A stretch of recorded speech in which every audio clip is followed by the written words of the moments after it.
লিল্লাহে তাকবীর।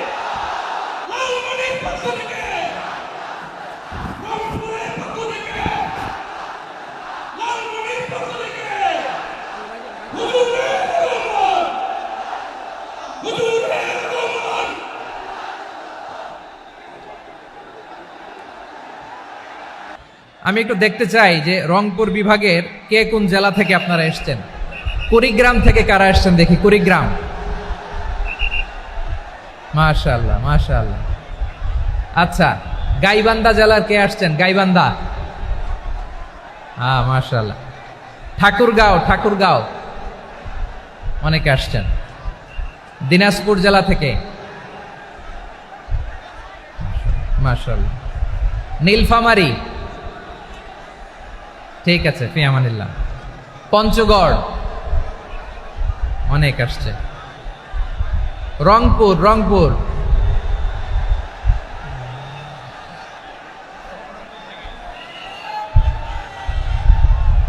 মাশাআল্লাহ মাশাআল্লাহ মাশাআল্লাহ, ঠিক আছে। লালমনিরহাটের কারা দেখি, লালমনিরহাট।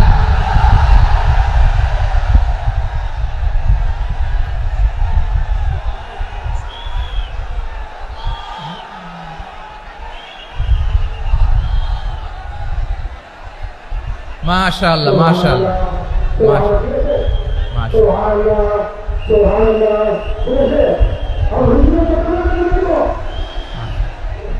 ঠিক আছে ঠিক আছে।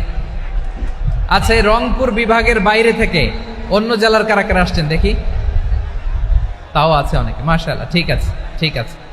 আজকের প্রোগ্রামে উপস্থিত আছেন প্রধান অতিথি হিসেবে অধ্যক্ষ আসাদুল হাবিব দুলু ভাই, সাংগঠনিক সম্পাদক বিএনপি, জাতীয় নির্বাহী কমিটির সভাপতি, জেলা বিএনপি লালমনিরহাট।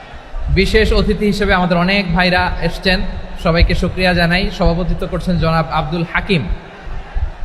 আইন শৃঙ্খলা বাহিনী, প্রশাসন, ভলান্টিয়ার্স, শুনেছি আমি প্রায় ৫,০০০ ভলান্টিয়ার্স আপনারা নিয়োগ দিয়েছেন। আলহামদুলিল্লাহ আলহামদুলিল্লাহ, অনেক গোছালো প্রোগ্রাম। আমার প্রাণ ঢালা ভালোবাসা জানবেন, আমার হৃদয়ের গহীন থেকে ভালোবাসা নিবেন, শুভেচ্ছা জানবেন সবাই। ঠিক আছে ঠিক আছে। প্রিয় ভাইরা, আমরা আর কাল বিলম্ব না করে মূল আলোচনায় চলে যেতে চাই। আজকে যে টপিকের উপর আমি কথা বলবো, টপিকটা হচ্ছে peaceful coexistence and communal harmony, শান্তিপূর্ণ সহাবস্থান এবং সাম্প্রদায়িক সম্প্রীতি। আমাদের বাংলাদেশে সাম্প্রদায়িক সম্প্রীতি আছে না নাই? আবহমান কাল থেকে আমরা মুসলিম, হিন্দু, বৌদ্ধ, খ্রিস্টান, পাহাড়ি, নৃগোষ্ঠী মিলেমিশে একাকার, আমরা সবাই মিলে বাংলাদেশ। আওয়াজ করে বলেন ঠিক কিনা? আমাদের পারস্পরিক সম্প্রীতি, ভালোবাসা, সৌহার্দ্যপূর্ণ আচরণ, বোঝাপড়া এটা বেশ মজবুত, বেশ মজবুত। তবে মাঝে মাঝে আমাদের এই সম্প্রীতির ভেতরে অনেকে ফাটল ধরাতে চায়। আমরা যে সুখে আছি, শান্তিতে আছি, এটা অনেকের ভালো লাগে না, ঠিক কিনা বলেন? আমাদের মধ্যে সাম্প্রদায়িক সম্প্রীতি, সৌহার্দ্যপূর্ণ আচরণ, ভালোবাসা এটা আবহমান কাল ধরে আছে। তার প্রমাণ, আমরা তাফসিরুল মাহফিলের আয়োজন করলে আমাদের হিন্দু ভাইরা ডিস্টার্ব করে না, ঠিক কিনা? এবং আমি যদি বলি হাত তোলেন, হিন্দু ধর্মের কারা কারা এসেছেন, কত শত কত হাজার যে হাত উঠবে, আপনি অবাক হয়ে যাবেন। আমি চাচ্ছি না হাত উঠাতে। খুলনাতে সর্বশেষ যে আমি প্রোগ্রাম করে গেলাম, সেখানে কয়েকশো হিন্দু ভাই আসছে আমাদের আলোচনা শুনতে, আলহামদুলিল্লাহ। অনেক বৌদ্ধরা আসে, অনেক খ্রিস্টানরা আসে। এবার সফরেও অনেক হিন্দু ভাইরা আমার সাথে দেখা করেছে। তারা বলেছে, হুজুর আমরা আপনার আলোচনা শুনি, আলহামদুলিল্লাহ বলেন।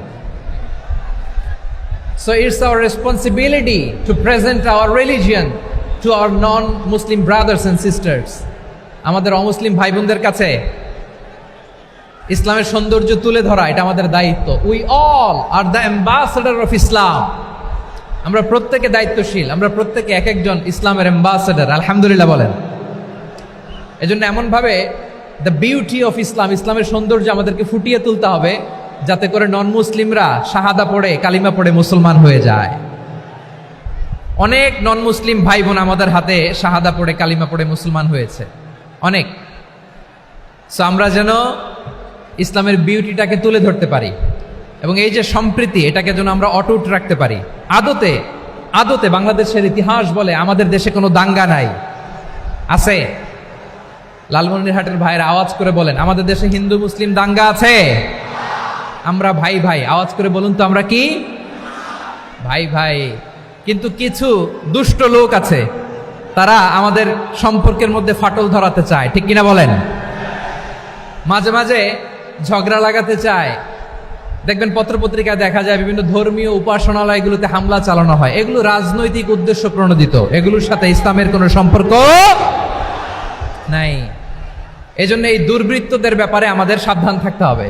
আমরা সবসময় যেমনি ঐক্যবদ্ধ, ইউনাইটেড, আমরা যদি এরকম ইউনাইটেড থাকি, এই সমস্ত দুর্বৃত্তদের কালো হাত ভেঙে দিতে আমাদের 1 ঘন্টাও লাগবে না। চিল্লায় বলো ঠিক কিনা?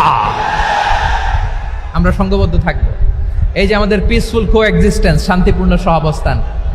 হিন্দুরা পূজা করে, যেদিন হিন্দুদের পূজা অনুষ্ঠান, আমরা ওই দিন তাফসির মাহফিল করি না, ঠিক কিনা বলেন? যেদিন আমাদের তাফসিরুল কোরআনের প্রোগ্রাম, ওই দিন আমাদের হিন্দু ভাইরা ডিস্টার্ব করে না, সুবহানাল্লাহ। হিন্দুদের পূজা অনুষ্ঠানে মাদ্রাসার ছাত্র যে পাহারা দেয়, গোটা বিশ্বে এরকম দৃষ্টান্ত নজির বিরল, ঠিক কিনা বলেন? আইন শৃঙ্খলা বাহিনীর পাশাপাশি মাদ্রাসার ছাত্ররা যে সেখানে পাহারা দেয়, গোটা পৃথিবীতে এই দৃষ্টান্ত আপনি পাবেন। মাদ্রাসার ছাত্ররা, তারা তো কোরআনের ধারক, তারা হাদিসের ধারক, তারা কেন মন্দির পাহারা দিবে? এই সম্প্রীতিকে ধরে রাখার জন্য, এই সৌহার্দ্যকে ধরে রাখার জন্য, আমাদের পারস্পরিক ভালোবাসাকে অটুট রাখার জন্য। আওয়াজ করে বলতে হবে ঠিক কিনা? এখন বলেন, আমাদের এই ভালোবাসা অটুট থাক, আমরা চাই কি চাই না? আমরা হিন্দু মুসলিম মিলেমিশে শান্তিপূর্ণ সহাবস্থান, সাম্প্রদায়িক সম্প্রীতি। লালমনিরহাটের ভাইয়ের আওয়াজ করে বলুন, এই সাম্প্রদায়িক সম্প্রীতি আমরা চাই কি চাই না? আল্লাহ এই দেশকে তুমি বরকতময় করো, বাংলাদেশকে তুমি শান্তিময় করো। আওয়াজ করে সবাই বলেন আমিন। এই জায়গাটাতে সামান্য একটু আওয়াজ হচ্ছিল, এটাও থেমে গেছে, আলহামদুলিল্লাহ আলহামদুলিল্লাহ। এখন একেবারে everything is in my control, মাশাআল্লাহ। ঠিক আছে, আমি মূল আলোচনায় যাই। প্রিয় ভাইরা, আমি বলেছিলাম আমার আলোচনার বিষয় হচ্ছে শান্তিপূর্ণ সহাবস্থান, সাম্প্রদায়িক সম্প্রীতি। আমরা দেখব ইসলাম আমাদেরকে কি কি দিক নির্দেশনা দেয়। শান্ত হইতে হবে, খরগোশের কানের মতো কান দুটো আমার দিকে করে রাখেন। আমি এখনো উঠে যাব, হাত নাড়ায় লাভ নেই, আমি উঠে যাব। তাকায় থাকো আর কান খাড়া, আওয়াজ হবে না। হ্যাঁ, মাশাআল্লাহ, মাশাআল্লাহ, ঠিক আছে। আমরা দেখবো যে রাসূল সাল্লাল্লাহু আলাইহি ওয়াসাল্লাম এই পিসফুল কোএক্সিস্টেন্সের জন্য আমাদের কি শিখিয়েছেন, কি কি গাইডলাইন দিয়েছেন। আমরা 1, 2, 3, 4 করে এগুলো আপনাদের সাথে শেয়ার করব। আমি আপনাদের খেদমতে সূরাতুল আনআমের 108 নম্বর আয়াত তেলাওয়াত করেছি। এখানে আল্লাহ রাব্বুল ইজ্জা ওয়াল জালাল তিনি ইরশাদ করছেন, ওয়ালা তাসুব্বুল্লাযীনা ইয়াদউনা মিন দুনিল্লাহি ফায়াসুব্বুল্লাহা আদওয়াম বিগাইরি ইলম কাযালিকা যায়্যান্না লিকুল্লি উম্মাতিন আমালাহুম সুম্মা ইলা রাব্বিহিম মারজিউহুম ফায়ুনাব্বিউহুম বিমা কানু ইয়ামালুন। রব্বুল আলামিন বলেন, গোলাম ও আমার ইমানদার বান্দারা শোনো শোনো, ও আমার বিশ্বাসী বান্দারা শোনো শোনো, লা তাসুব্বুল্লাযীনা ইয়াদউনা মিন দুনিল্লাহ ফায়াসুব্বুল্লাহা আদওয়াম বিগাইরি ইলম। ও আমার বিশ্বাসী বান্দারা, যারা আল্লাহকে ব্যতি রেখে, আল্লাহকে বাদ দিয়ে অন্য উপাস্যকে ডাকে, দেবীর পূজা করে, তোমরা খবরদার তাদের গালি দিও না। আওয়াজ করে বলেন, কি দিও না? আল্লাহ বলেন, ও বিশ্বাসীরা শোনো, যারা আল্লাহকে বেছে রেখে দেবীর পূজা করে, অন্য উপাস্যের পূজা করে, তাদেরকে ডাকে, ওই দেবতাদেরকে তোমরা গালি দিও না। যদি ওই দেবতাদেরকে গালি দাও তাহলে ভুলবশত, শত্রুতাবশত তারা তোমাদের রব আল্লাহকে গালি দেবে, ঠিক কি না? তোমরা যদি তাদের দেবতাদের গালি দাও, ওরা রেগে তোমার আল্লাহরে গালি দিবে, তাহলে আল্লাহরে গালি খাওয়ানোর কারণ হয়ে গেলাম আমি, ঠিক কি না? বলেন।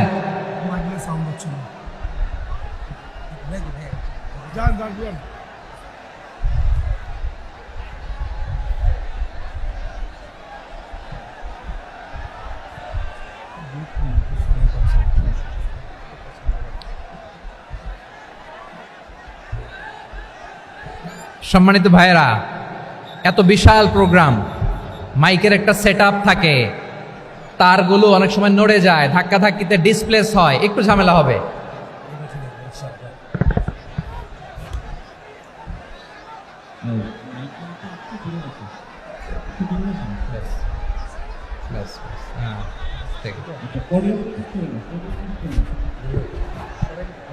ঠিক আছে,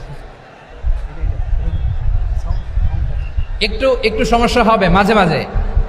আপনারা শান্ত থাকলে, শান্ত থাকতে হবে। এইভাবে সাউন্ড নাই, এই নাই, এই বলতে বলতে আমার সময়ও নাই, উঠে যেতে হবে, এগুলো বোকামি। এই বিভাগীয় প্রোগ্রামগুলোতে যাই, চিৎকার চেঁচামেচি করে তোমরা আসো, সময় শেষ, আমাকে উঠে যেতে হয়। আমরা তো বঞ্চিত হলাম, গুরুত্বপূর্ণ অনেক কথা শোনাবো তোমাদের, অনেক।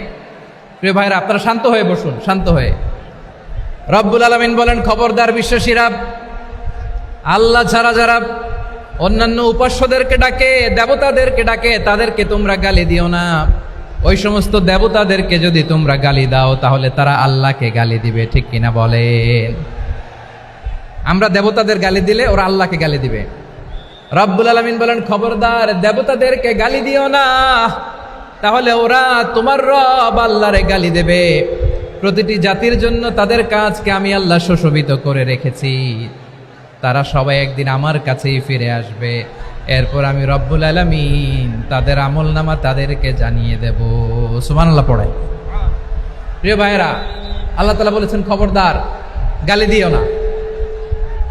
আদেশটা কার? আওয়াজ করে বলেন তো। হিন্দুদের দেবতা দেবদেবীদেরকে গালি দেওয়া যাবে না, আওয়াজ করে বলুন প্রিয় ভাইয়েরা, এই আদেশটা কার? এই আপনাদের গলার আওয়াজ। অন্য ধর্মের দেবতাদেরকে যে গালি দেওয়া যাবে না, এই আদেশটা কার? আরো জোরে বলুন, কার? গালি দিবেন কোন দেবতাকে? দিবেন?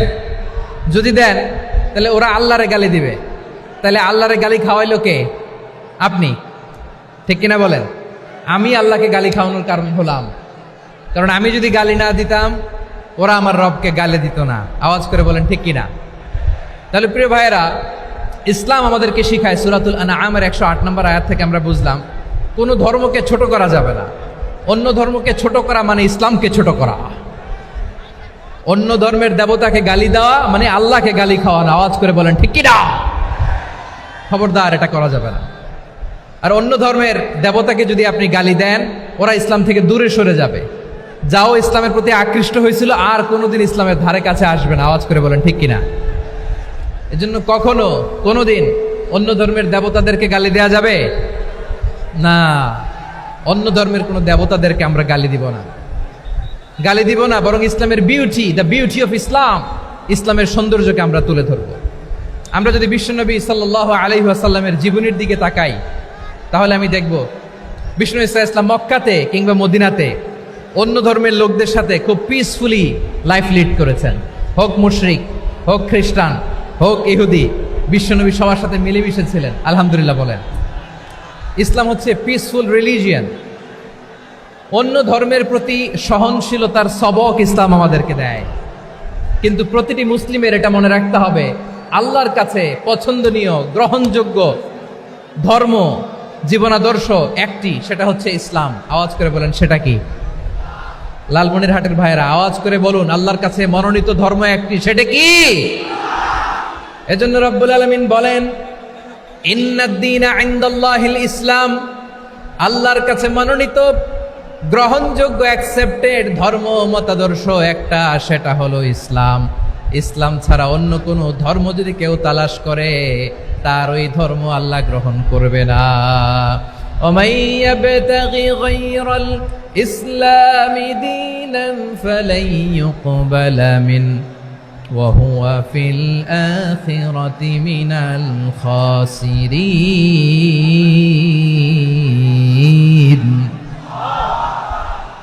Whoever seek anything except Islam, that won't be accepted from him, and he will be loser in the day of judgment. কিয়ামতের দিন ইসলাম ছাড়া কেউ যদি অন্য কোনো ধর্ম তালাশ করেছে দুনিয়াতে, তার এই মতাদর্শ গ্রহণ করা হবে না, and he will be loser, সে হবে লুজার, ক্ষতিগ্রস্ত, হাই হাই কোম্পানির ম্যানেজার। ওর আমও শেষ, সালাও শেষ। আওয়াজ করে বলেন ঠিক কি না? এজন্য ইসলাম পেয়ে আমরা খুশি না বেজার? প্রত্যেক নামাজ শেষে আমরা আল্লাহরে বলি, আল্লাহ রাদিতু বিল্লাহি রাব্বা ওয়া বিল ইসলামি দীনা ওয়া বি মুহাম্মাদিন নাবিয়ান ওয়া রাসূলা। ও আল্লাহ, তোমারে রব হিসেবে পেয়ে আমরা খুশি। ও আল্লাহ, ইসলামকে ধর্ম হিসেবে পেয়ে আমরা খুশি। বিশ্বনবীকে আমাদের রাসূল পেয়ে আমরা খুশি। ঠিক কিনা বলে? ইসলাম ছাড়া অন্য কোনো ধর্ম আমরা গ্রহণ করব না। ঠিক কিনা বলেন? আল্লাহর কাছে অ্যাকসেপ্টেড রিলিজিয়ান একটা, সেটা ইসলাম। তো বিশ্বনবী সাল্লাল্লাহু আলাইহি ওয়াসাল্লাম মক্কাতে কিংবা মদিনাতে খুব পিসফুলি এক্সিস্ট করেছেন, যে কোনো ধর্মের সাথে মিলেমিশে চলেছেন। তার প্রমাণ আমরা যদি রাসূল সাল্লাল্লাহু আলাইহি ওয়াসাল্লামের বায়োগ্রাফির দিকে তাকাই, তাহলে দেখব তিনি মুশরিকদের সাথে পিস ট্রিটি করেছেন, শান্তি চুক্তি, পিস ট্রিটি, পিস এগ্রিমেন্ট। আপনারা হুদাইবিয়ার সন্ধির নাম শুনেছেন? আমার লালমনিরহাটের কলিজার টুকরা ভাইয়েরা, হুদাইবিয়ার সন্ধির নাম আপনারা শোনেন নাই? 6ষ্ঠ হিজরিতে বিষ্ণু সাল্লাল্লাহু আলাইহি ওয়াসাল্লাম মুশরিকদের সাথে এই ট্রিটি করেছেন, চুক্তি। কাদের সাথে? মুশরিকদের সাথে। আমরা তো মুসলমান বসতে পারি না। আমরা দুই মুসলিম ভাই একসাথে বসে চা খেতে পারি না, গল্প করতে পারি না। বিষ্ণু সাল্লাল্লাহু আলাইহি ওয়াসাল্লাম মুশরিকদের সাথে ট্রিটি করেছেন, হুদাইবিয়ার সন্ধি। এই সন্ধির আগে মক্কা থেকে কেউ মদিনায় যেতে পারে না, মদিনা থেকে কেউ মক্কায় যেতে পারে না। কিন্তু এই সন্ধির পরে ট্রাফিক স্বাভাবিক হয়ে গেল। মক্কার লোকেরা মদিনায় আসতে পারে, মদিনার লোকেরা মক্কায় আসতে পারে। এটাকে বলে সুলহে হুদাইবিয়া, the peace agreement of Hudaibiya, শান্তি চুক্তি। আমরা পৃথিবীতে এখন অনেক শান্তি চুক্তির নাম শুনি, এগুলো সব the piece treaty of Hudaibiya থেকে কপি করা। আল্লাহু আকবার।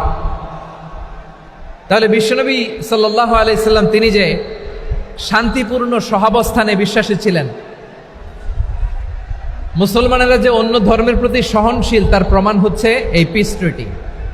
শুধু তাই নয়, মাইকের সাউন্ডটা একটু বাড়াই দিতে হবে, খুব দুর্বল, একটু মজবুত করতে হবে।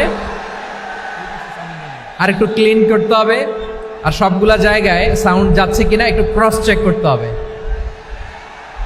হ্যাঁ, পাবেন পাবেন, দিচ্ছে mike operator, he is trying his level best, দিচ্ছে মাইক অপারেটর যিনি আছেন, প্রতিটি জায়গায় প্রতিটি সাউন্ড বক্সে যেন আওয়াজ পাওয়া যায়, একটু ক্রস চেক করেন, সাউন্ডটাকে একটু স্ট্রং করে দেন। হ্যাঁ, ঠিক আছে, মাশাআল্লাহ। এদিকে তাকান, এদিকে। মক্কার পার্ট গেল, পিস এগ্রিমেন্ট করলেন, শান্তি চুক্তি। বিষ্ণু ইসলাম মদিনায় যে কি করলেন? মদিনায় যে বিষ্ণু ইসলাম মদিনা চার্টার করলেন, মদিনা সনদ, সাহিফাতুল মদিনা, এটার বলে মদিনা চার্টার। যে ওয়েস্টে, ইউরোপে, আমেরিকাতে তারা অনেক চার্টার করে, সব চার্টার মদিনা চার্টার থেকে কপি করা। আওয়াজ করে পড়েন সুবহানাল্লাহ। বিষ্ণু ইসলাম মদিনায় গেলেন, মদিনাতে মুসলিম, মুশরিক, ইয়াহুদি, এই তিন ধর্মের লোক মিলে সব স্টেক হোল্ডার যারা আছে সবাইকে নিয়ে বিষ্ণু ইসলাম মদিনা চার্টার করলেন, মদিনা সনদ। পড়েন সুবহানাল্লাহ। শুধু তাই নয়, মক্কাতে বিশ্বনবী পিস এগ্রিমেন্ট করলেন, শান্তি চুক্তি মুশরিকদের সাথে। মদিনাতে যে বিশ্বনবী মদিনা চার্টার করলেন, মদিনা সনদ করলেন ইহুদিদের সাথে। আবার মদিনাতে বিশ্বনবী ইহুদিদের সাথে পিস ডায়ালগ করলেন, ইন্টারফেথ ডায়ালগ করলেন, আন্তধর্মীয় সংলাপ করলেন, যেই সংলাপের মূল ভিত্তি ছিল তাওহীদ। মূল ভিত্তি ছিল কি? তাওহীদ। বিশ্বনবী ইহুদিদেরকে ডাকলেন, আহ্বান করলেন, কুল ইয়া আহলাল কিতাবি তাআলাউ ইলা কালিমাতিন সাওয়াইন বাইনানা ওয়া বাইনাকুম আল্লা না'বুদা ইল্লাল্লাহ ওয়া লা নুশরিকা বিহি শাইআন ওয়া লা ইয়াত্তাখিযা বা'দুনা বা'দান আরবাবাম মিন দুনিল্লাহ فإن تولوا فقولوا اشهدوا بأننا مسلمون। সুবহানাল্লাহ পড়েন। বিশ্বনবী মদিনার ইহুদিদের ডেকে বললেন, ও ইহুদিরা, শোনো শোনো, আসো এমন একটা আদর্শের প্রশ্নে আমরা একত্রিত হই, যে আদর্শের প্রচার তোমাদের নবীরাও করেছে, আমিও করি, যে আদর্শের কথা তোমাদের পবিত্র ধর্মগ্রন্থগুলোতে আছে, আমার কোরআনেও আছে। সেটা হলো তাওহীদ। আমরা এক আল্লাহ ছাড়া কারো ইবাদত করব না, আল্লাহর সাথে কাউরে শরীক করব না, আল্লাহ ছাড়া কাউরে রব মানব না। পড়েন সুবহানাল্লাহ। তাহলে আমার প্রিয় লালমনিরহাটের ভাইরা, মদিনাতে যে তিনি মদিনা চার্টার করলেন, মদিনা সনদ, পিস ডায়ালগ করলেন, শান্তির সংলাপ, ইন্টারফেথ ডায়ালগ করলেন, আন্তধর্মীয় সংলাপ, যার ভিত্তি ছিল তাওহীদ। সুবহানাল্লাহ পড়েন। তাহলে অন্য ধর্মের প্রতি সব সময় ইসলাম সহনশীল, টলারেন্স।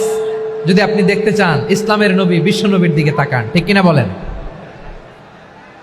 আমরা তো সংখ্যালঘুদের রাইটস প্রোটেক্ট করার জন্য কত আইন বানাই, কত বৈঠক করি, কত সংবাদ সম্মেলন করি। বিষ্ণু সাল্লাল্লাহু আলাইহি ওয়াসাল্লাম সংখ্যালঘুদের রাইটসের ব্যাপারে, অধিকারের ব্যাপারে যে কথা বলেছেন, শুনলে আপনি অবাক হয়ে যাবেন। বিশ্বনবী বলেন, আলা মান যালামা মুআহাদান আও ইনতাকাসাহু আও কাল্লাফাহু ফাওকা তাআতিহি আও কাল্লাফাহু ফাওকা তাকাতিহি আও আখাযা মিনহু শাইআন বিগাইরি তিবি নাফসিন ওয়া আনা হাজিজুহু ইয়াউমাল কিয়ামা। খবরদার, জেনে রাখো, কেউ যদি কোনো সংখ্যালঘুর উপরে অত্যাচার করে, কোনো সংখ্যালঘুর প্রাপ্য থেকে যদি কেউ কাউকে ঠকায়, সংখ্যালঘুর উপর যদি কেউ কষ্ট দেয়, কোনো সংখ্যালঘুর সম্পদ যদি কেউ জোর করে কেড়ে নেয়, আমি কিয়ামতের দিন বিশ্বনবী ওই সংখ্যালঘুর পক্ষে আর ওই মুসলমানদের বিপক্ষে বাদী হয়ে দাঁড়াবো। সুবহানাল্লাহ বলতে পারলেন না? আল্লাহু আকবার। আপনি নামাজি, আপনি মুসল্লি, আপনি হাজী সাহেব, তাহাজ্জুদ পড়তে পড়তে কপালে দাগ ফেলে দিছেন, আপনার প্রতিবেশী হিন্দু, ভাবছেন আমার তো পাওয়ার আছে, ওর জমিটা দখল করি। বিশ্বনবী বলেন, কিয়ামতের দিন ওই হিন্দুর পক্ষে তোর বিরুদ্ধে আমি বাদী হয়ে দাঁড়াবো। পৃথিবীর কোন ধর্মে এরকম স্টেটমেন্ট পাবেন? পাবেন? আপনি ভাবছেন আপনি নামাজ পড়লে হাজী সাহেব কপালে দাগ ফেলায় দিলে আপনি সেলসেলায় জান্নাতে চলে যাবেন না? খবরদার। বিশ্বনবী বলেন, কোন সংখ্যালঘুর উপর যদি কেউ আক্রমণ করে, তার প্রাপ্য তাকে না দিয়ে যদি তাকে ঠকায়, তার উপর জুলুম করে, তার সম্পদ যদি কেড়ে নেয়, আমি নবী, তুমি মুসলিম হইতে পারো, মুসল্লি হইতে পারো, তার পক্ষে তোমার বিপক্ষে আল্লাহর দরবারে বাদী হয়ে দাঁড়াবো। আচ্ছা লালমনিরহাটের ভাইরা, কথা বুঝতে পারলে আওয়াজ করে উত্তর দেন। বিশ্বনবী যদি কারো বিপক্ষে দাঁড়ায় কিয়ামতের দিন, আই রিপিট, আমি আবারও বলছি, বিশ্বনবী যদি কিয়ামতের দিন কারো বিপক্ষে দাঁড়ায়, ও তো সেলসেলায়া জান্নাতি, তাই না? জান্নাতি না? যে নবীর সুপারিশ ছাড়া জান্নাতের গেটও দেখা যাবে না, ওই নবী যদি বলে তোর বিপক্ষে আমি বাদী হয়ে দাঁড়াবো, ওই জান্নাতে আর ঢোকার কোনো সুযোগ আমাদের থাকবে? এখানেই শেষ না আমার প্রিয় লালমনিরহাটের ভাইয়েরা, এখানেই শেষ নয়। বিশ্বনবী বলেন মান কাতালা মুআহাদান, বুখারীর বর্ণনা, মান কাতালা মুআহাদান লাম ইয়ারাহ রাইহাতাল জান্নাহ।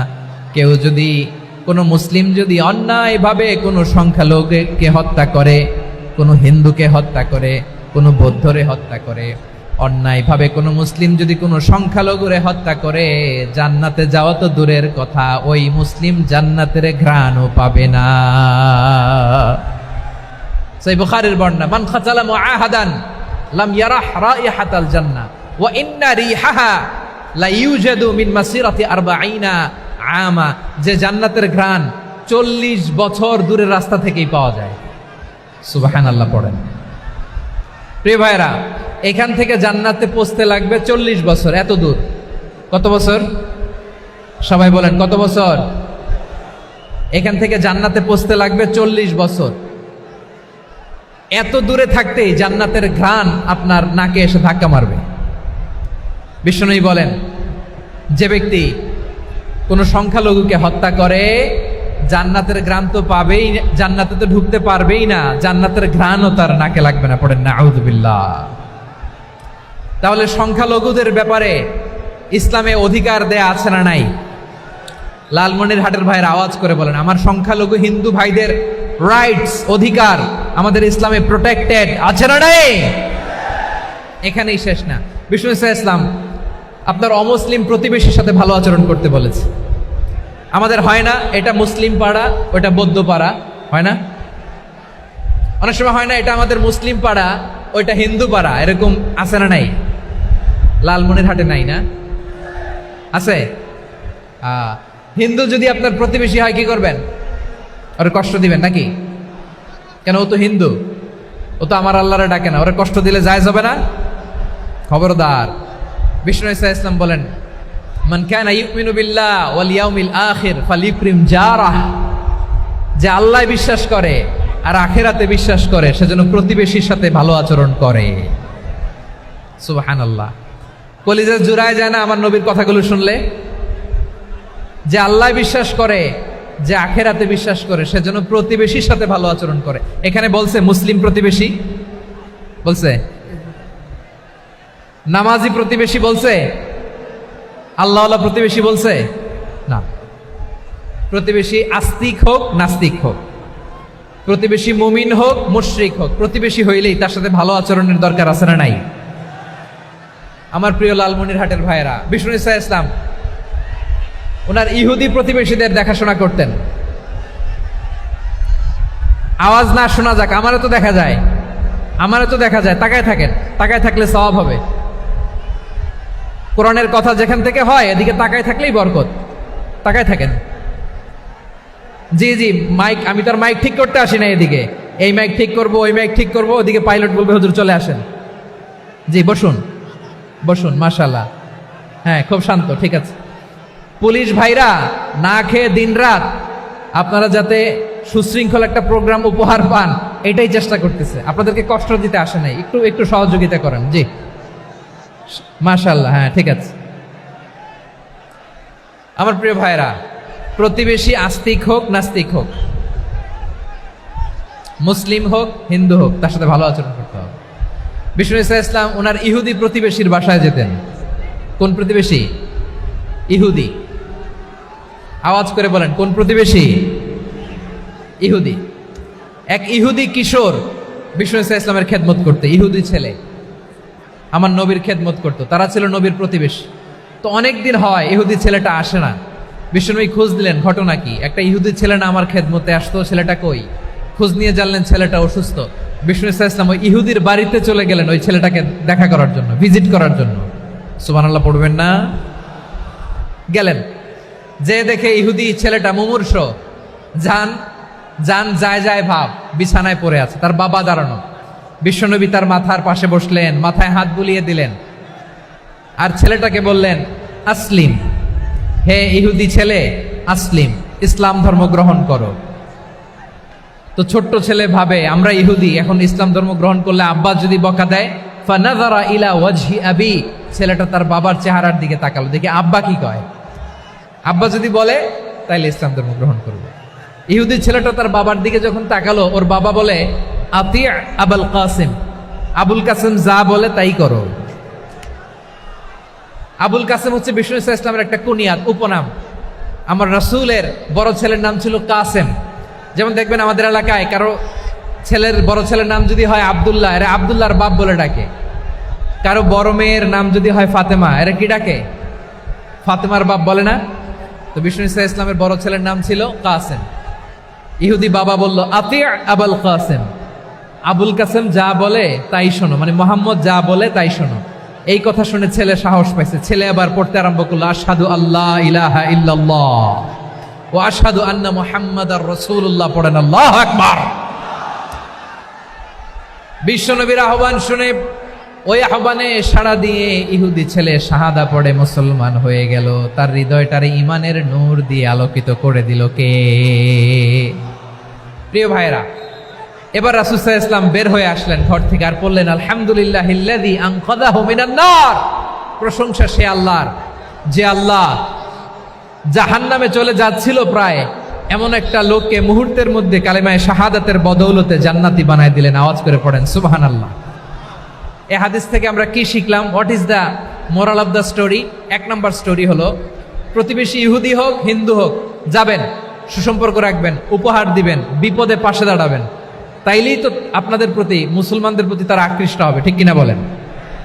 আপনি যদি হিন্দুদের সাথে বৌদ্ধদের সাথে নাই মিশেন, নাস্তিকের কাছে নাই যান, তো ইসলামের সৌন্দর্যটা ওরা বুঝবে কেমনে? আমার অনেক হিন্দু পরিচিত ভাই আছে, ওরা আমাদের ইফতারির প্রোগ্রামে এসে একসাথে ইফতারি করে। অনেক মদখোর আমার সাথে বসে একসাথে ডিনার করে, হাফ প্যান্ট পরা, গলায় স্বর্ণের চেইন, হাতে স্বর্ণের ব্রেসলেট, আইসা আমার সাথে ডিনার করছে, আছে এরকম। গাঁজাখোর, আমি বলে আসো, welcome welcome to my dinner, আসো বসো। বসলেই তো আমি ওর ডিএনএ, চিন্তার ডিএনএ চেঞ্জ করে দেওয়ার সুযোগ পাবো, চিল্লায় বলো ঠিক কি না?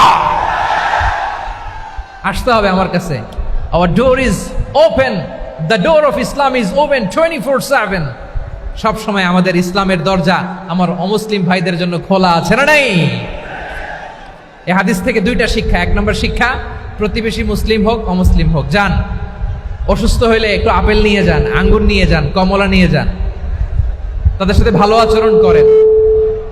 ইসলামের বিউটি দেখে, সৌন্দর্য দেখে অবাক হবে, নসিব ভালো হলে কোনোদিন কালিমা পড়ে মুসলমান হয়ে যাবে, ঠিক কিনা বলেন?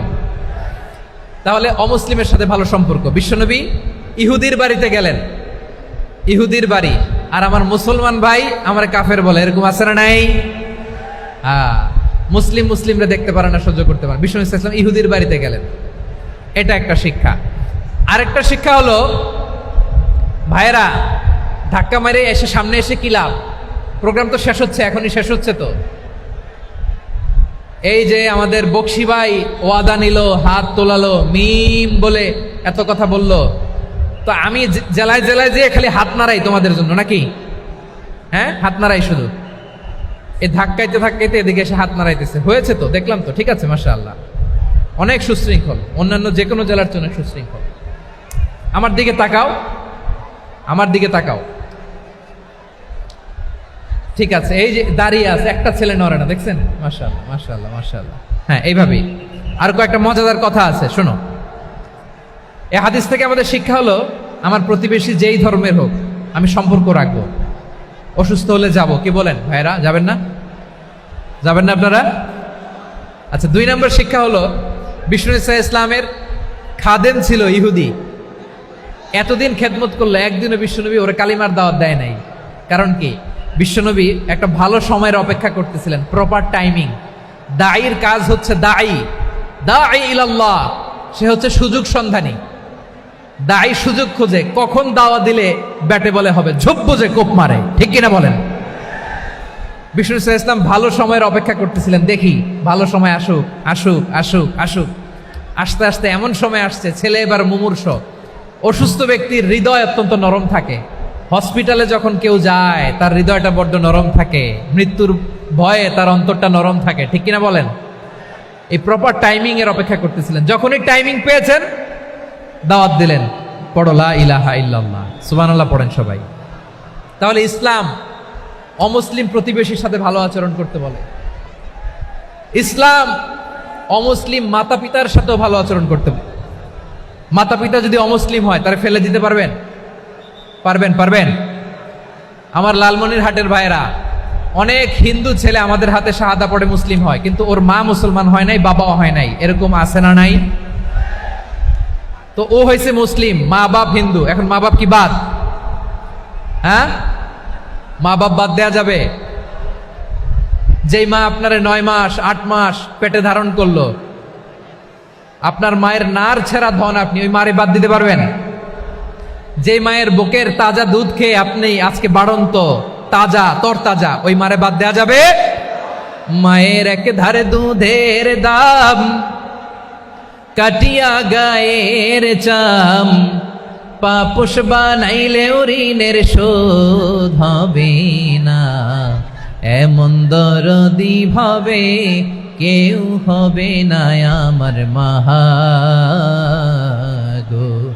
মায়ের এক ধারে দুধের দাম, কাটিয়া গায়ের চাম, পাপোশ বানাইলে ঋণের শোধ হবে না, এমন দরদি ভাবে কেউ হবে না আমার মাগো,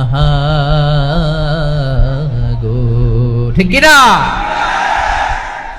মাকে তো বাদ দেয়া যায় না।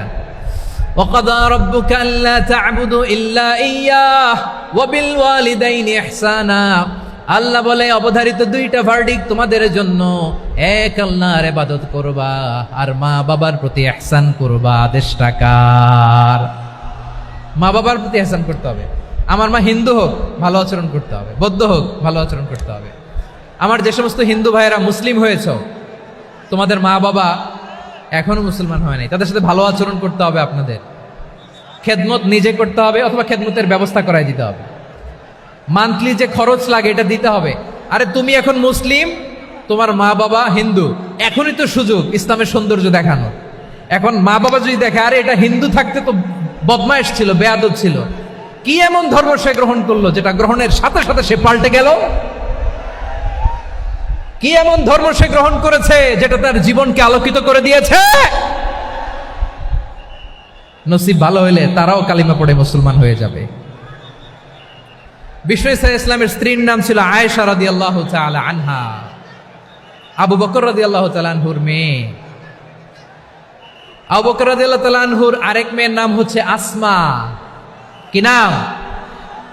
দুজনই আবু বকর রাদিয়াল্লাহু তাআলা আনহুর মেয়ে, আসমা আর আয়েশা। নাম দুইটা কেমন লাগে?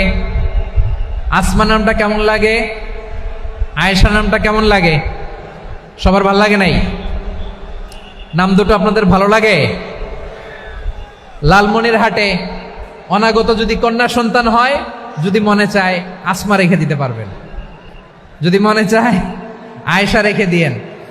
দেশে বিদেশে এয়ারপোর্টে রাস্তাঘাটে শুধু বলে হুজুর একটা নাম দেন, আমার ছেলের একটা নাম দেন, মেয়ের একটা নাম দেন। তো আমার মনে আছে যশোরের 8 দিনের মাহফিলে আমি 1-2টা নাম দিয়েছিলাম।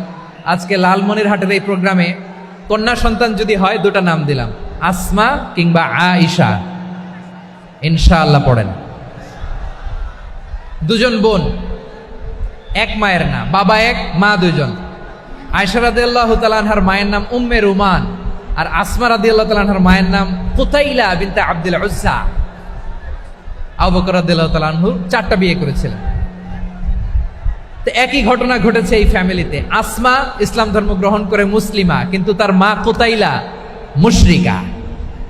আই রিপিট, বোঝার জন্য আমি আবারও বলি, আসমা রাদিয়াল্লাহু তাআলা আনহা মুসলিমা, আর আসমার মা কুতাইলা আওয়াজ করে বুঝে থাকলে বলেন, আসমার মা মুশরিকা।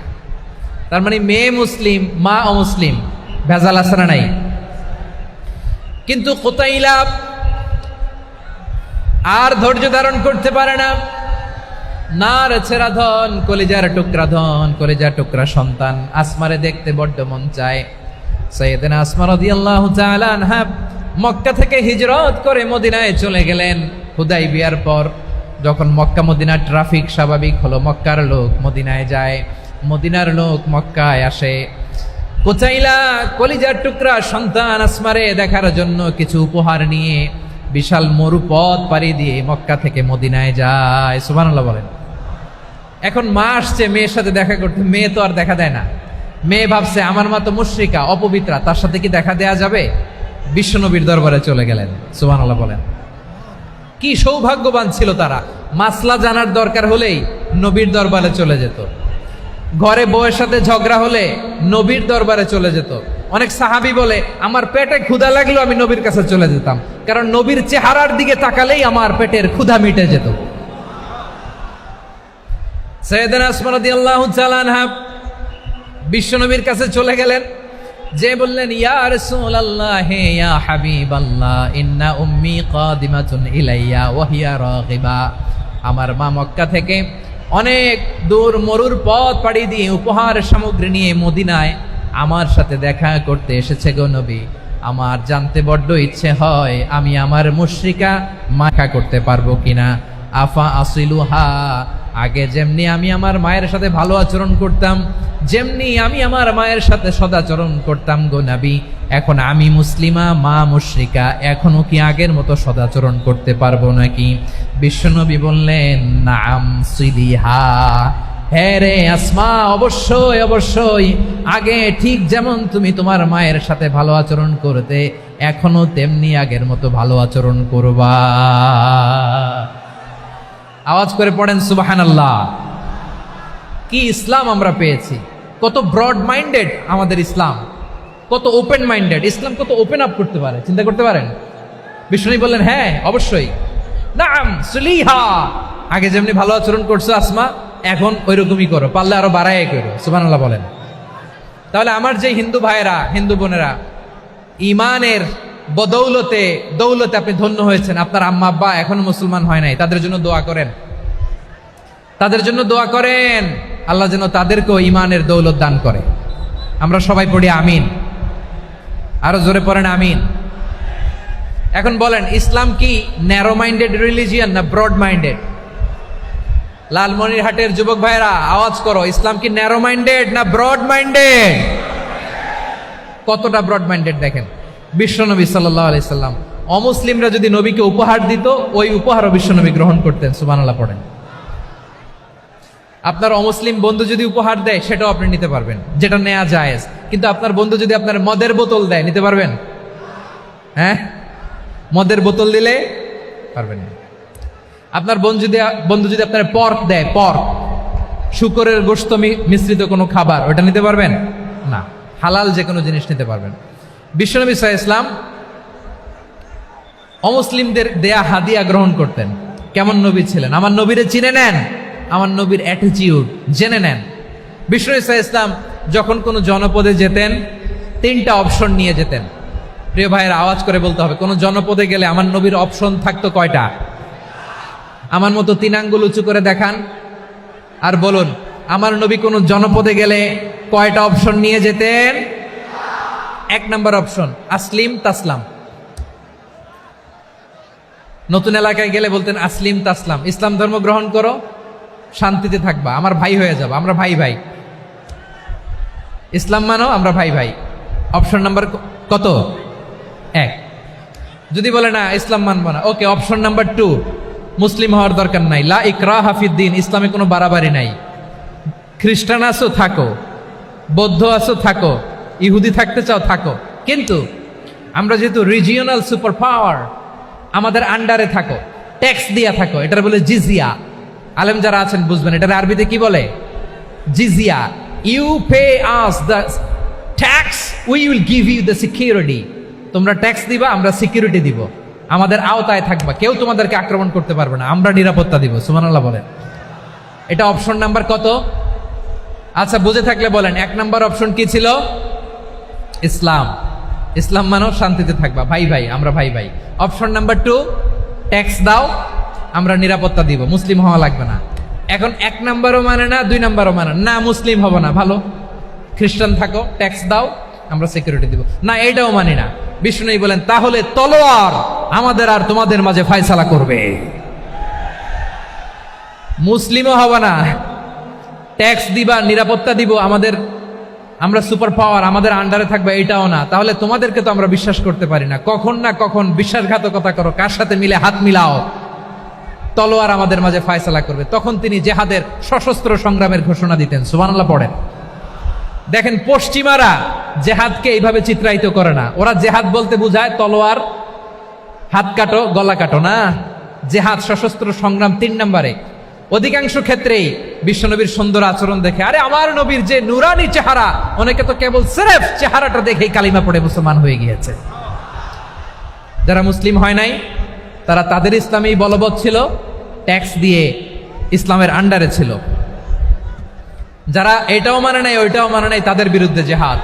বিষ্ণু ইসলাম 7ম হিজরিতে যখন খায়বার বিজয়ের পরে ইসলাম রিজিওনাল সুপার পাওয়ার হিসেবে আত্মপ্রকাশ করলো, বিশ্বনবী চিঠি লিখলেন অন্যান্য সুপার পাওয়ারের কাছে, রাষ্ট্রীয় চিঠি লেখে এক রাষ্ট্রপ্রধান আরেক রাষ্ট্রপ্রধানের কাছে। ঠিক কিনা বলেন?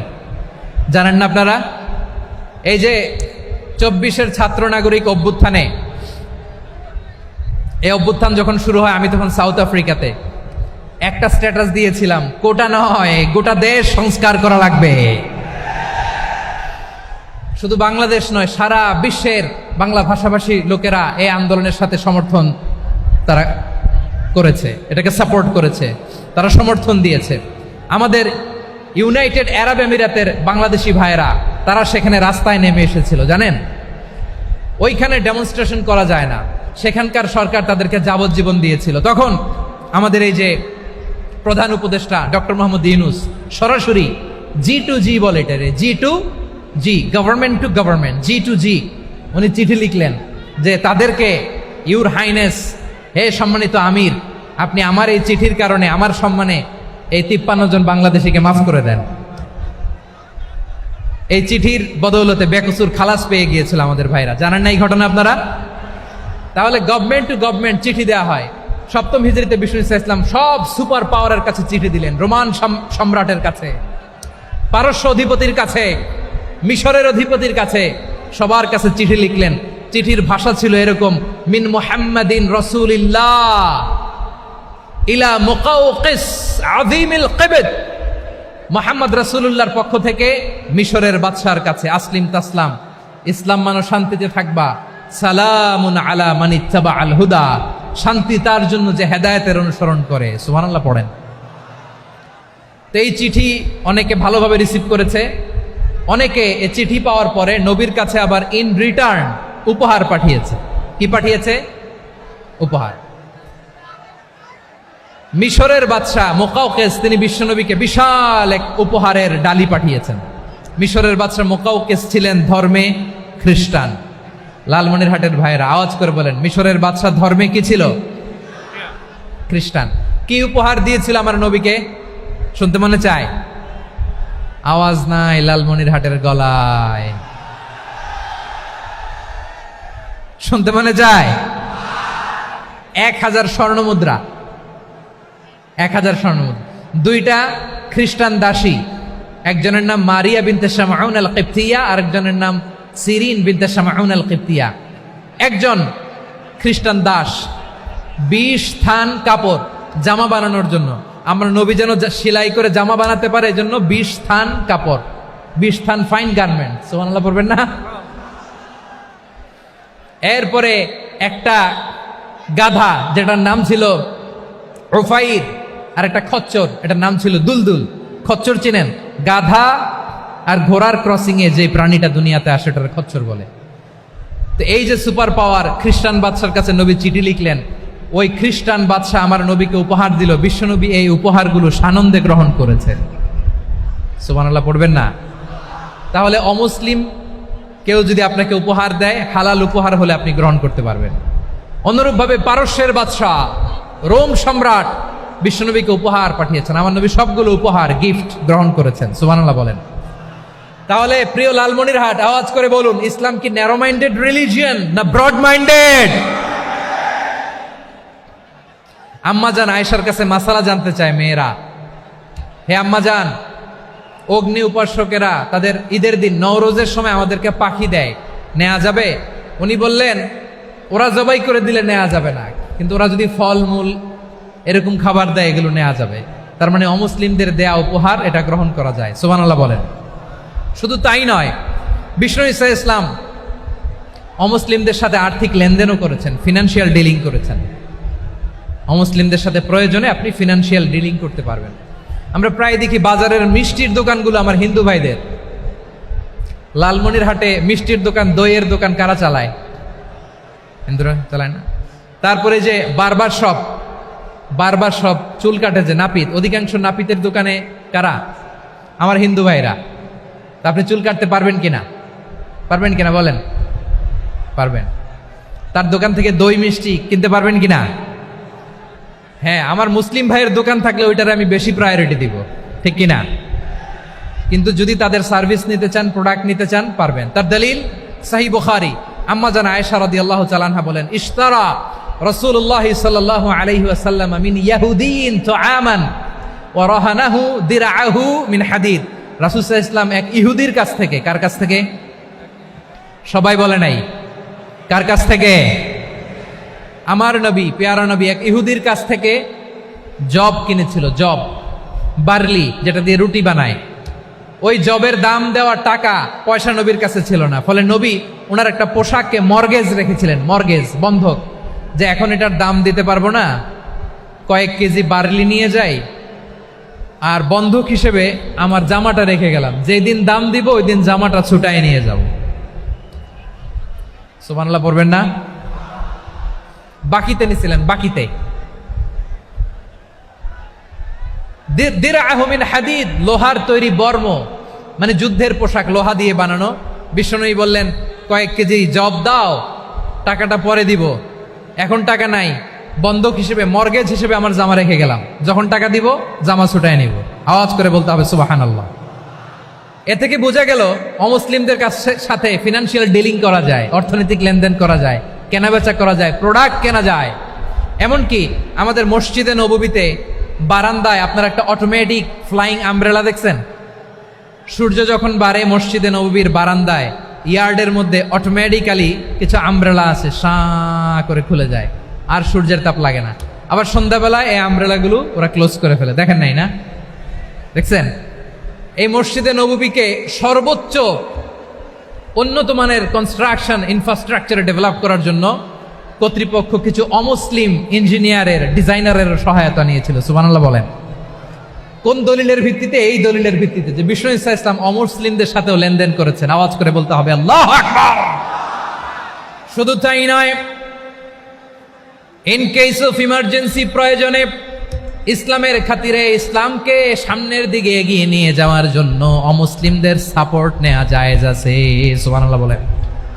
অমুসলিমদের সাপোর্ট নেয়া, তাদের থেকে অর্থ নেয়া, পলিটিক্যাল সাপোর্ট, পলিটিক্যাল অ্যাসাইলাম নেওয়া জায়েজ আছে। আমাদের অনেক বিশ্ববরেণ্য দায়ীরা আমেরিকায় অস্থায়ীভাবে অ্যাসাইলাম নিয়ে থাকে, নিজের দেশে গেলে ফাঁসিতে ঝুলাই দিবে। যুগ যুগ ধরে দায়ীদের উপরে এরকম অত্যাচার আর নির্যাতন আছে না নাই?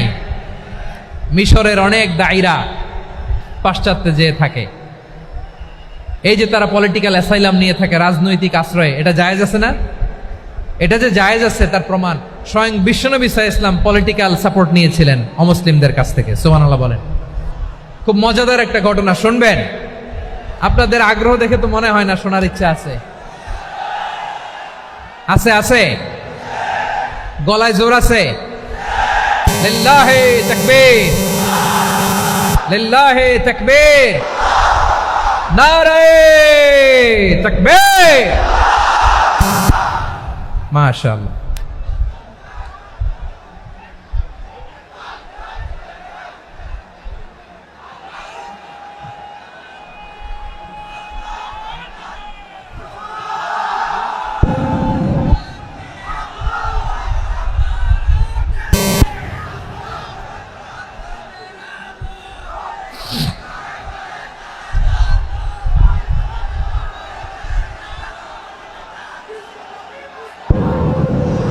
মাশাআল্লাহ মাশাআল্লাহ।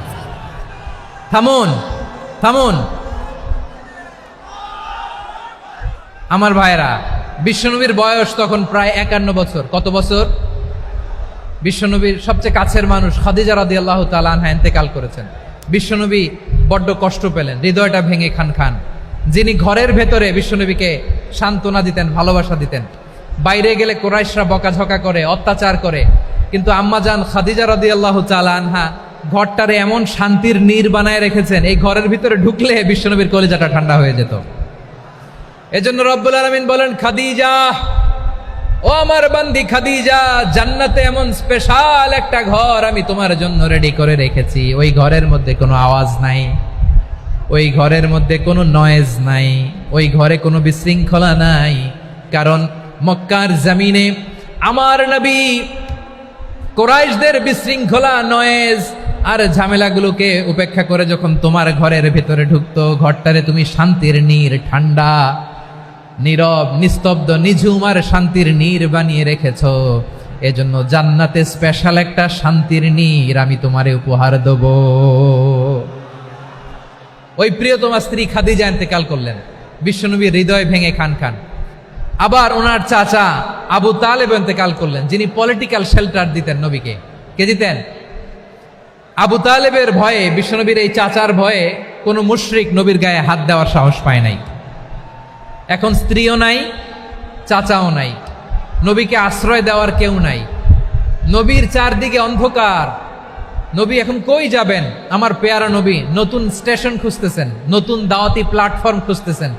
তিনি যায়েদ বিন হারেসা রাদিয়াল্লাহু তাআলা আনহুকে নিয়ে মক্কার পাশের একটা নেইবরিং সিটি তায়েফে চলে গেলেন। কোথায় চলে গেলেন? লালমনিরহাটের ভাইয়ের আওয়াজ করে বলেন, কোথায় গেলেন? তায়েফে চলে গেলেন দিনের দাওয়াত দেওয়ার জন্য। কি দেওয়ার জন্য? নাকি জমি কিনতে গেছিলেন? জমি কিনতে? দুনিয়ার যশ খ্যাতির জন্য? নিজের কোনো লাভের জন্য? তায়েফবাসীদেরকে জাহান্নামের আগুন থেকে বাঁচানোর জন্য। আওয়াজ করে বলতে হবে, ঠিক কিনা? বিশ্বনবী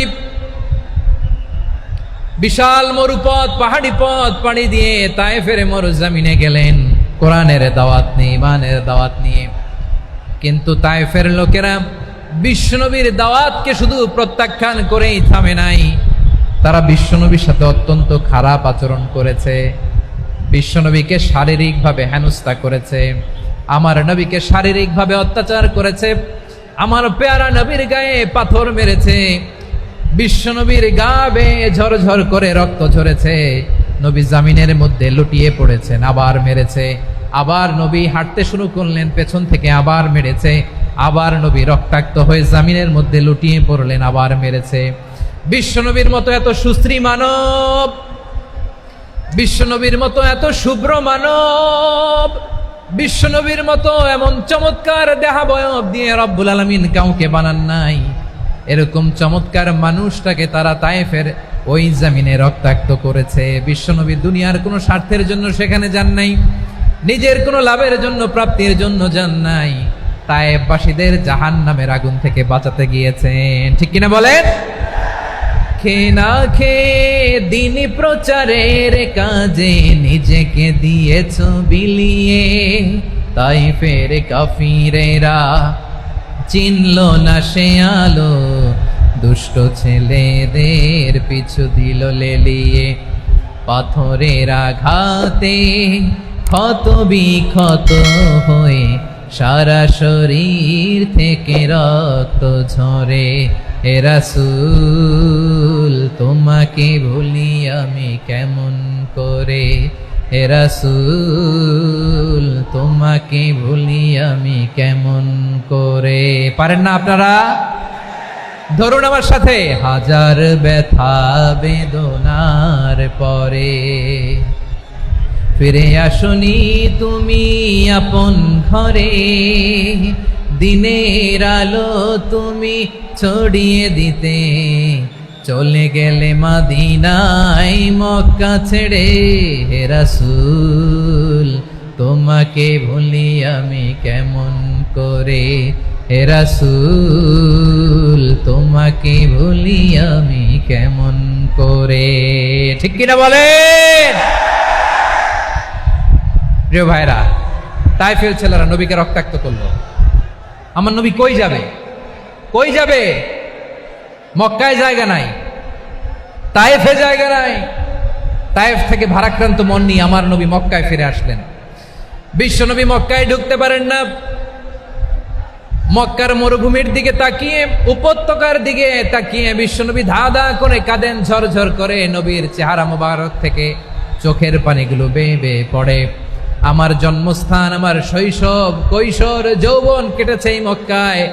আমার এলাকায় আমি ঢুকতে পারি না। বিশ্বনবী মক্কার অনতি দূরে দাঁড়িয়ে জায়েদকে পাঠালেন, জায়েদ যাও, দেখো কেউ আমাকে সাপোর্ট করার মতো আছে কিনা, যাও অমুকের কাছে যাও। জায়েদ গেলেন, তারাও প্রত্যাখ্যান করে ফিরিয়ে দেয়। বিশ্বনবী বললেন যাও অমুক লোকের কাছে যাও, তিনিও প্রত্যাখ্যান করে ফিরিয়ে দিলেন। কেউ বিশ্বনবীকে আশ্রয় দিতে রাজি হয় না। নিজ জন্মভূমিতে বিতাড়িত বিশ্বনবী, সর্বশেষ বিশ্বনবী বললেন যাও মুতঈম ইবনে আদির ঘরে যাও। মুতঈম ইবনে আদি মুশরিক, তার কাছে যাও। গেলেন, মুতঈম ইবনে আদি রাজি হয়ে গেল। সুবহানাল্লাহ বলেন। দেখেন, অনেক বিপদের সময়ও আমি নিজে সাক্ষী, সামাজিকভাবে, রাজনৈতিকভাবে কত ঝঞ্ঝা, কত ষড়যন্ত্র, কত কনস্পাইরেসি পাড়ি দিয়ে আমাদেরকে সামনে এগিয়ে যেতে হয়। এই শত্রুদের ভেতরেও একজনকে দাঁড় করিয়ে দেয় যে আল্লাহর কোরআনের জন্য রেডি হয়ে যায়। পড়েন সুবহানাল্লাহ। মুতঈম ইবনে আদি, আল্লাহ তার মনকে নরম করে দিলেন। মুতঈম বলে, মুহাম্মদ আমি তোমাকে আশ্রয় দিব। তার দুই ছেলেকে পাঠালেন, যাও খোলা তলোয়ার নিয়ে, স্কট দিয়ে, গার্ড অফ অনার দিয়ে মুহাম্মদকে মক্কায় ঢুকাও, আর বলো আমি আমান দেব। আমান কি দিব?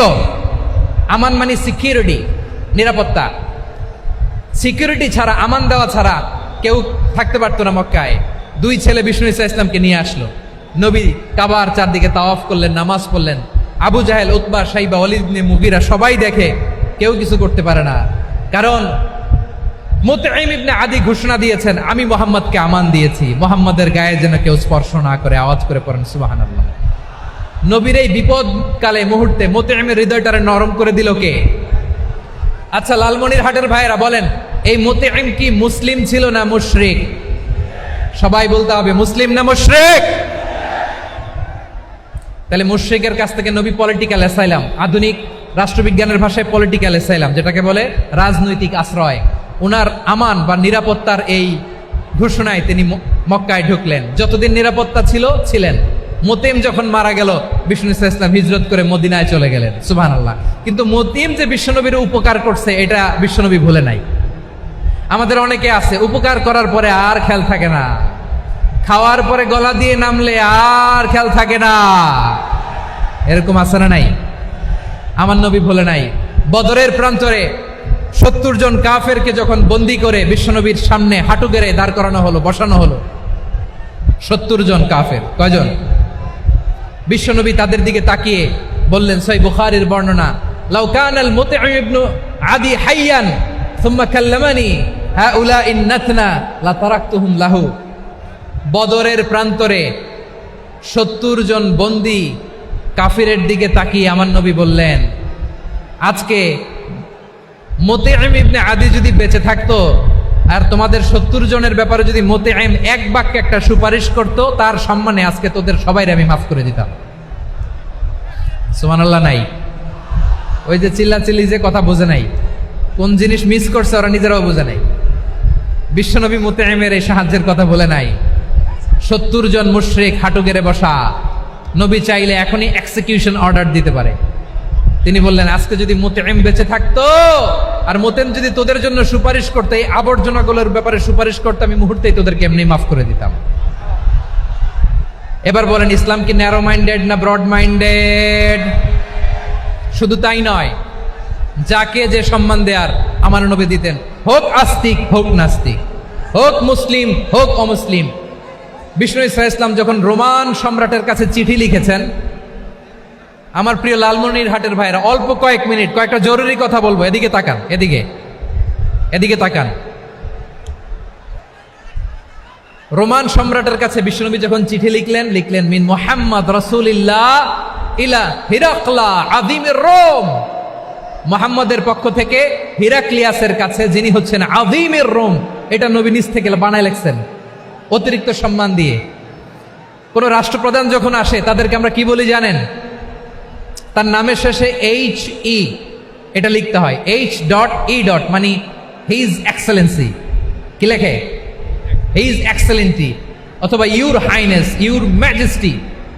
দেখেন, বিশ্বনবী সাল্লাল্লাহু আলাইহি ওয়াসাল্লাম সব নবীদেরও নবী।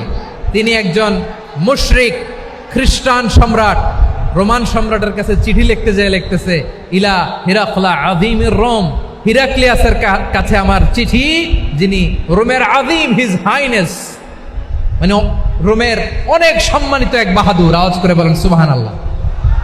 তার মানে যাকে যে সম্মান দেয়ার, এটা বিশ্বনবী দিতেন। এমনকি যে ইহুদিরা ভালো ছিল, এই ইহুদিদেরও প্রশংসা করেছেন বিশ্বনবী মুহাম্মদুর রাসূলুল্লাহ সাল্লাল্লাহু আলাইহি ওয়াসাল্লাম। এক ইহুদির প্রশংসা করেছেন বিশ্বনবী। ইহুদির কার? কার? আমি তো আমার ভাইয়ের প্রশংসা করি না, আমি তো এক আলেম আরেক আলেমরে স্পেস দেই না, আমি তো এক দায়ী আরেক দায়ীর সাথে বসতে চাই না। আমার নবী ইহুদির প্রশংসা করে। কার প্রশংসা? ওই ইহুদির নাম ছিল মুখাইরিক। সিরাত গ্রন্থ ঘাটলে পাবেন। তিনি বলেছেন, মুখাইরিক খাইরু ইয়াহুদ, Mukhayriq is the best of the Jews. জুইশদের মধ্যে সে সবচেয়ে ভালো। কেন প্রশংসা করলেন তার? এর কারণ মদিনা চার্টারে কথা ছিল সব ধর্মের মুসলিম, মুশরিক, ইহুদিরা মিলে মদিনাকে রক্ষা করবে।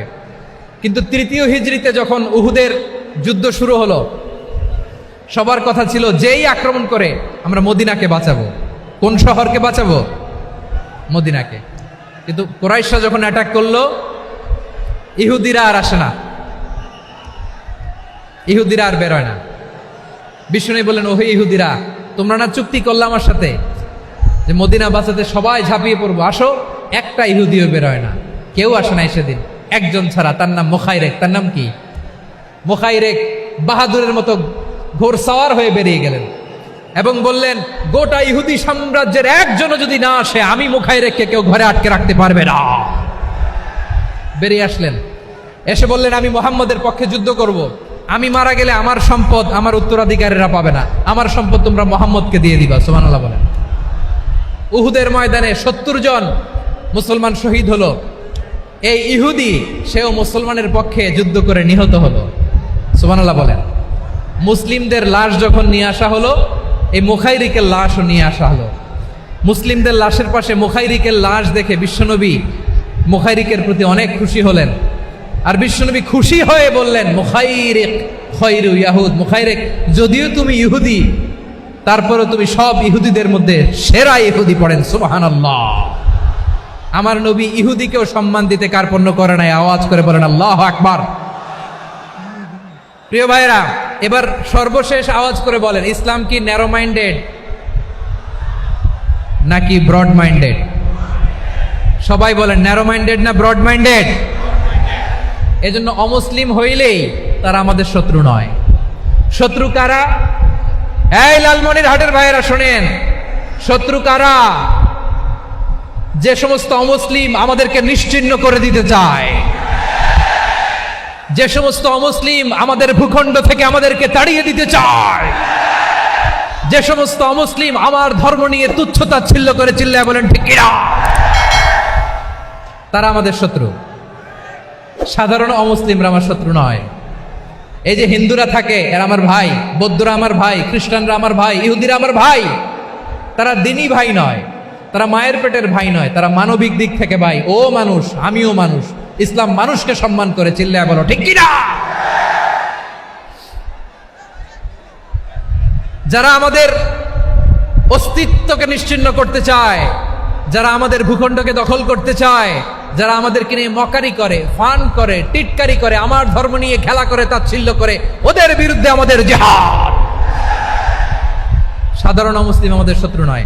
আপনি জানেন, নিউ ইয়র্কে, আমি তো নিউ ইয়র্কে ছিলাম অনেকদিন, ওখানে ফিলিস্তিনিদের পক্ষে যখন আমরা মিছিল করেছি, অনেক ইহুদি আমাদের সাথে মিছিলে দাঁড়িয়েছে। কারণ ওরাও জানে এই ভূখণ্ড ফিলিস্তিনিদের ভূখণ্ড। আওয়াজ করে বলো লালমনিরহাট ঠিক কিনা। ইসরায়েলের রাজধানী খোদ তেল আবিবে অনেক ইহুদিরা বেঞ্জামিন নেতানিয়াহু তার বিরুদ্ধে মিছিল করেছে। তো তারা কি আমাদের শত্রু? না। অনেক খ্রিস্টান আমাদের সাথে, আমাদের স্বার্থ রক্ষায় আমাদের পাশে দাঁড়িয়েছে। খেয়াল রাখবেন, হিন্দু আর হিন্দুত্ববাদ এক নয়, ইহুদি ধর্ম আর জায়নিজম এক নয়। জায়নিজমের বিরুদ্ধে আমাদের সংগ্রাম, আমাদের জেহাদ, চিল্লায় বলেন ঠিক কিনা? এই যে ফিলিস্তিনের ভাইয়েরা, তারা তাদের স্বাধীনতা সংগ্রামের জন্য লড়াই করছে, করে যাচ্ছে, আমরা এটাকে সমর্থন জানাই, চিল্লায় বলো ঠিক কিনা? কাশ্মীরের ভাইয়েরা স্বাধীনতার জন্য সংগ্রাম করছে, আমরা সেই সংগ্রামকে সমর্থন জানাই, আওয়াজ করে বলো ঠিক কিনা? যারাই আমাদের ইসলামকে নিশ্চিহ্ন করতে চায় তাদের বিরুদ্ধে আমাদের সংগ্রাম, আওয়াজ করে বলতে হবে ঠিক কিনা? ওই সমস্ত দুর্বৃত্তদের সাথে আমাদের কোনো সম্পর্ক নাই। আমরা যদি ঐক্যবদ্ধ থাকতে পারি, ওই দুর্বৃত্তরা চান্স পাবে না। আমরা ঐক্যবদ্ধ থাকতে রাজি আছি। লালমনিরহাটের ভাইয়েরা, আমরা ঐক্যবদ্ধ থাকলে ওই দুর্বৃত্তদের কালো হাত ভেঙে দিতে আমাদের সময় লাগবে না। তাদের কালো হাত ভেঙে দিতে রাজি আছে মুসলমান? কারা কারা রাজি? দু হাত তুলে দেখাও।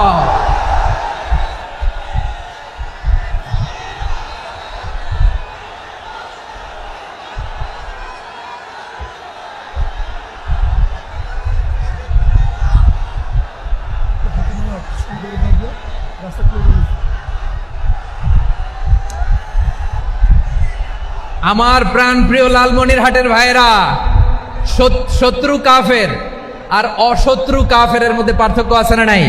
আবু তালেবও মুশরিক, আবু জাহেলও মুশরিক, কিন্তু দুই মুশরিকে পার্থক্য আছে না নাই? আবু তালেব নবীর চাচা, মুশরিক, মারা গিয়েছে মুশরিক অবস্থায়, কিন্তু আজীবন আমার নবীকে আগলে রেখেছে, আমার নবীকে সাপোর্ট করেছে, ভালোবেসেছে। আবু জাহেলও মুশরিক, মারা গিয়েছে মুশরিক হিসেবে, আজীবন আমার নবীর বিরুদ্ধাচরণ করেছে। আবু জাহেলের শক্তি, সামর্থ্য, স্ট্র্যাটেজি, প্ল্যান সব আমার নবীর বিরুদ্ধে ছিল। আবু জাহেলের কারণে একটা দিন শান্তিতে আমার নবী মক্কায় ঘুমাতে পারে নাই, চিল্লায় বলেন ঠিক কিনা? এজন্য রাব্বুল আলামিন বলেন, লা ইয়ানহাকুমুল্লাহু আনিল্লাযীনা লাম ইউকাতিলুকুম ফিদ-দীন ওয়া লাম ইখরিজুকুম মিন দিয়ারিকুম আন তাবাররুহুম ওয়া তুকসিতু ইলাইহিম ইন্নাল্লাহা ইউহিব্বুল মুকসিতিন।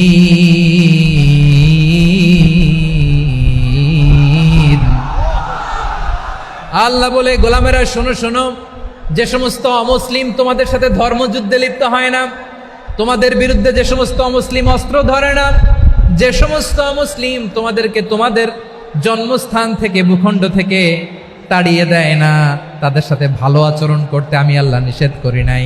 তাদের সাথে সদাচরণে কোনো নিষেধাজ্ঞা নাই, বরং তাদের সাথে সদাচরণ করো, এটাই আমি আল্লাহ চাই। তাহলে আমার যে অমুসলিমরা আমাদের সাথে শত্রুতা করে না, তুচ্ছতাচ্ছিল্য করে না, আমাদের ভূমি থেকে আমাদেরকে উচ্ছেদ করতে চায় না, আমাদের বিরুদ্ধে অস্ত্র ধরে না, ওই অমুসলিম ভাইদের সাথে আমাদের কোনো দ্বন্দ্ব আছে? কোনো বিরোধ আছে? বরং আছে ভালোবাসা। বরং আছে কি? এই ভালোবাসা দিয়ে আমরা বিশ্ব জয় করব। রাজি আছে মুসলমান? আমাদের পুঁজি ভালোবাসা। আমাদের পুঁজি কি?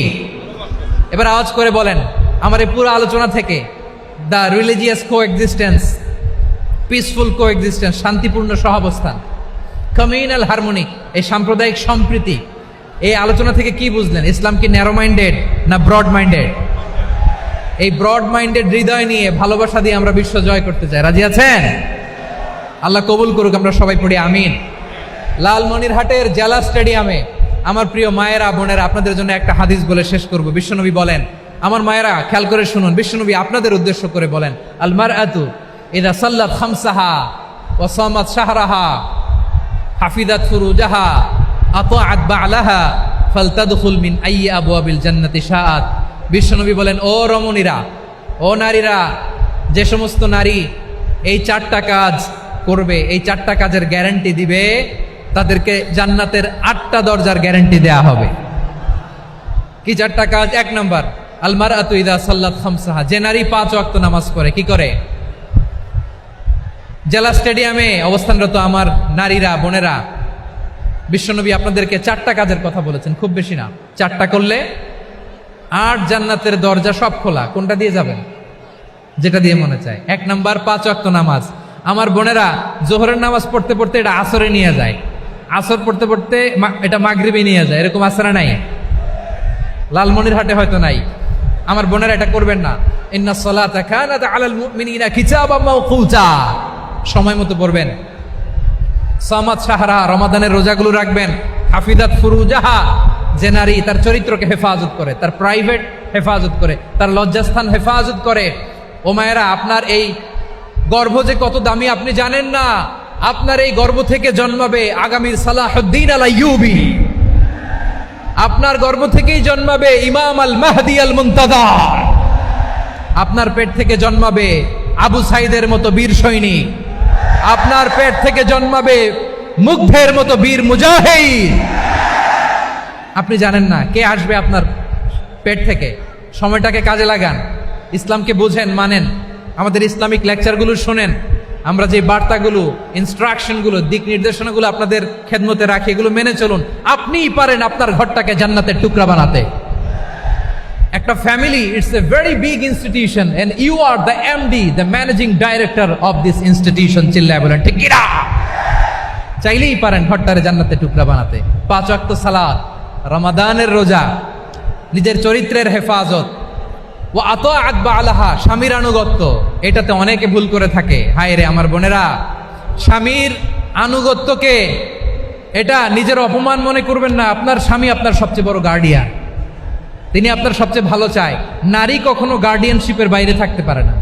হয় আপনি বাবার গার্ডিয়ানশিপের ভেতরে, বাপ না থাকলে ভাই আপনার গার্ডিয়ান, ভাই না থাকলে চাচা গার্ডিয়ান, বিয়ের পরে আপনার স্বামী আপনার গার্ডিয়ান।